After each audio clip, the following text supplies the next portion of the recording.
छोटे बड़ी आंखों वाला प्राणी साधारण कपड़ों और एक उत्सव की टोपी पहने हुए एक बेकरी की खिड़की पर अपना चेहरा दबाए हुए था। उसकी निगाहें अंदर की विस्तृत केक पर टिकी हुई थीं।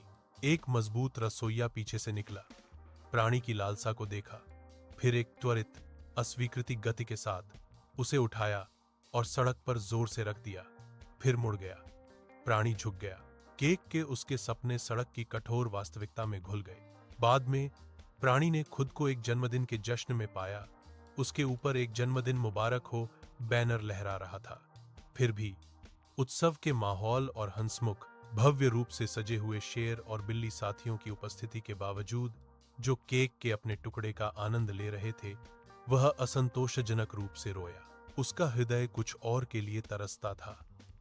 वास्तविक अपनत्व और आनंद की भावना जो मायावी बनी रही। विचारों में खोया हुआ प्राणी एक शांत पार्क में एक शांत मूर्ति के बगल में रुक गया। उसने उसके शांत भाव को देखा, फिर उसके बड़े भूरे रंग की आंखों में एक विचार की चिंगारी भड़क उठी। उसके चेहरे पर एक दृढ़ मुस्कान फैल गई।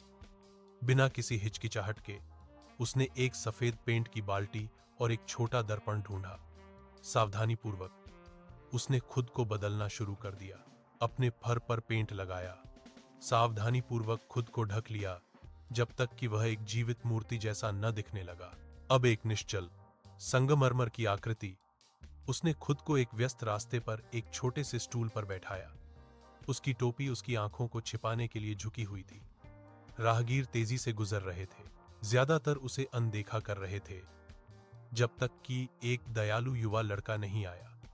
लड़के ने रुककर अपनी जेब में हाथ डाला और एक चमकती हुई चीज गिरा दी।